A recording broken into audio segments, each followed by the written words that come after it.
Bonjour, je m'appelle Simon Deprez. Je suis professeur des écoles et docteur en sciences de l'éducation. Je suis membre de l'unité de recherche ISCO et je coordonne le projet Philéacte, Philosophie, Enfance, Action, Citoyenneté pour la Polynésie française. Je suis ravi de participer au GRERI Classe 2024 qui se déroule à La Réunion et qui interroge les marges en éducation et en formation. La présentation que je vous propose aujourd'hui s'intitule « Une pratique philosophique à l'école polynésienne pour réduire les marges ». Mon exposé va durer une quinzaine de minutes et se décline en plusieurs points. Premièrement, l'introduction. Deuxièmement, la partie théorique. Troisièmement, la question centrale de l'étude. Quatrièmement, la méthodologie de la recherche. Cinquièmement, les résultats. Et enfin, sixièmement, une brève conclusion. L'étude se déroule en marge des continents, en plein cœur de l'océan Pacifique, en Polynésie française et plus particulièrement à Moorea, l'île sœur de Tahiti. L'archipel de la société se situe au centre d'une aire géographique et culturelle couramment dénommée le triangle polynésien, délimité par Hawaï, la Nouvelle-Zélande et l'île de Pâques. Le contexte polynésien est post-colonial et plurilingue. La Polynésie a subi une politique d'assimilation culturelle qui s'est notamment traduite par une diminution de la transmission intergénérationnelle des langues polynésiennes. Le système éducatif polynésien obtient des résultats aux évaluations nationales inférieurs à la métropole et des taux d'illettrisme et de décrochage scolaire plus importants. L'objectif de notre étude est de proposer de nouveaux moyens et usages pédagogiques pour favoriser l'émancipation intellectuelle des élèves polynésiens à travers une pratique philosophique contextualisée inspirée des démarches de l'éducation populaire que je nommerai désormais PPCEP. Passons maintenant au fondement théorique de l'étude. Selon les travaux de Nocus, Vernodon et Paya, utiliser des stratégies d'enseignement qui valorisent l'identité culturelle et linguistique favoriserait la réussite des élèves dans les Outre-mer. De plus, d'après Genevois, Wallian, Delcroix, Forissier, Anxio et Prudent, les stratégies d'enseignement contextualisées, qui sont l'ensemble des moyens mis en œuvre pour transmettre des connaissances en prenant appui sur le contexte, favoriseraient la réussite scolaire et l'estime de soi des élèves.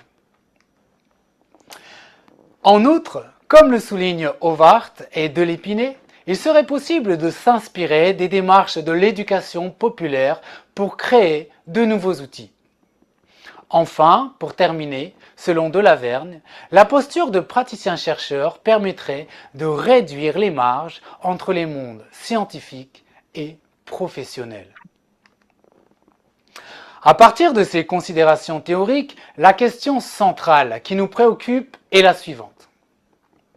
En quoi une PPCEP animée par un praticien-chercheur à l'école polynésienne permettrait-elle de stimuler l'apprentissage des élèves, de faciliter la rencontre entre l'enfant et la philosophie et de réduire les marges entre les mondes scientifiques et professionnels? Nous avons formulé 3 postulats. Premièrement, les supports de médiation permettraient un apprentissage du philosophé sensible au contexte d'enseignement. Deuxièmement, les activités inspirées de l'éducation populaire stimuleraient la participation et la réflexion. Je me permets de mettre pause en attendant. C'est peut-être pour ça que l'école normale est partie de cet établissement. L'école normale, c'était pour ça qu'ils ont arrêté de... C'est pour ça. Des élèves. Et enfin, troisièmement, la posture de praticien-chercheur permettrait un enrichissement des mondes professionnels et scientifiques. En ce qui concerne la méthode de l'étude, il s'agit d'une étude qualitative avec une épistémologie interprétative, c'est-à-dire que le praticien-chercheur donne du sens au phénomène étudié. Une PPCEP a été réalisée sur le thème de l'amitié.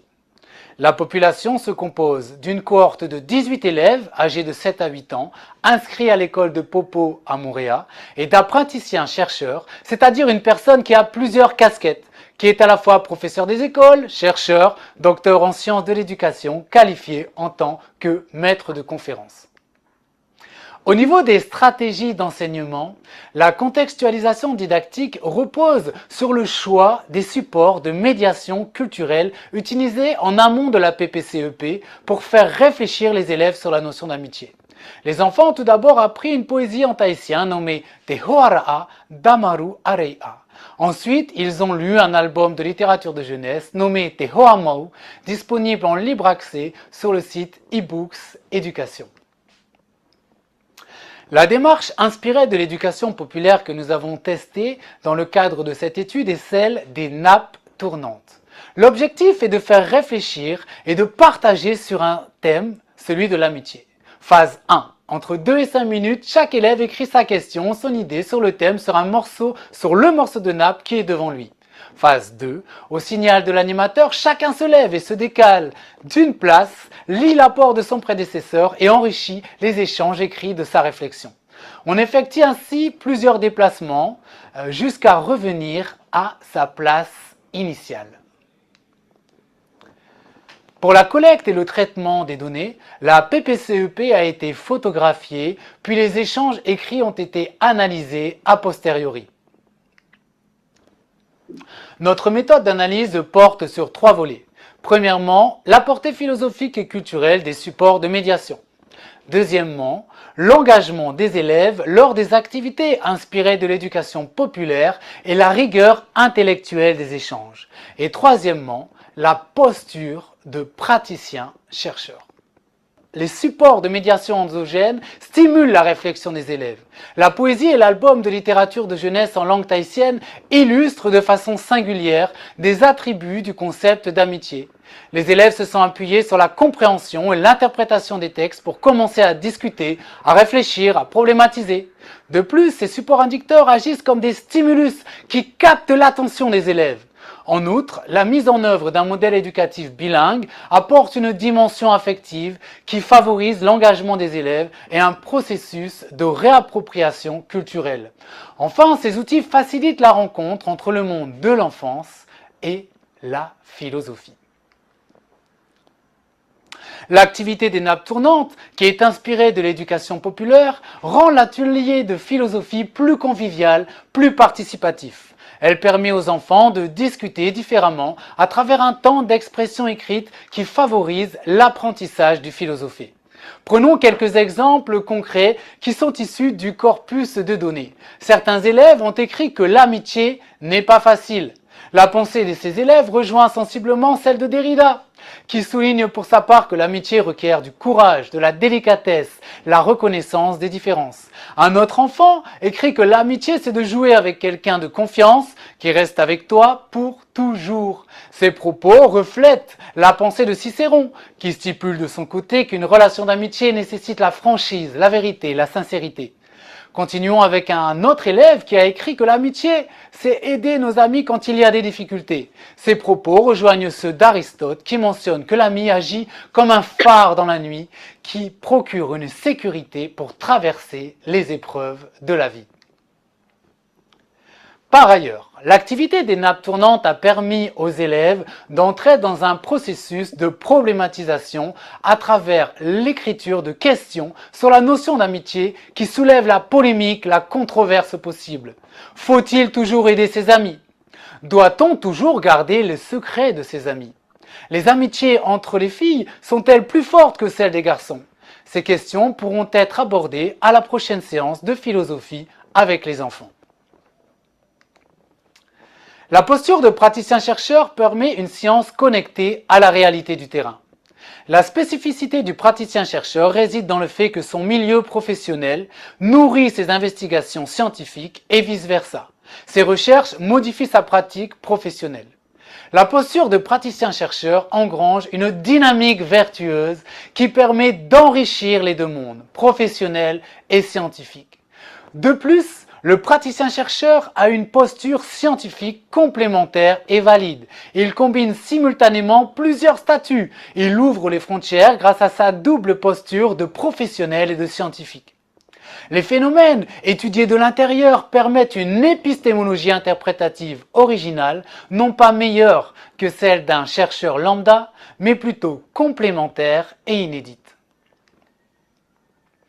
Nos travaux confirment donc ceux de Nocus, Vernodon, Paya, qui soulignent qu'utiliser des stratégies d'enseignement qui valorisent l'identité culturelle et linguistique favorise la réussite des élèves dans les Outre-mer.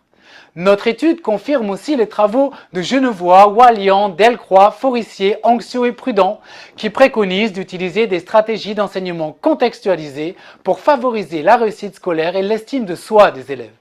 En outre, comme le soulignent Howard et Delépine, il est possible de s'inspirer des démarches de l'éducation populaire pour créer de nouveaux outils, comme l'activité des nappes tournantes, pour discuter différemment et favoriser l'expression écrite des enfants en atelier de philosophie. Enfin, pour terminer, comme le mentionne Delaverne, la posture de praticien-chercheur permet de réduire les marges entre les mondes scientifiques et professionnels. Les limites de l'étude concernent les conditions de l'expérimentation, la petite taille de la population, la courte durée de l'étude et le nombre limité de supports inducteurs. La PPCEP permet donc de réduire les marges entre la culture scolaire et le contexte socioculturel, entre l'enfant et la philosophie, entre l'éducation scolaire et populaire, et entre les mondes professionnels et scientifiques de l'éducation. Je vous remercie pour votre écoute.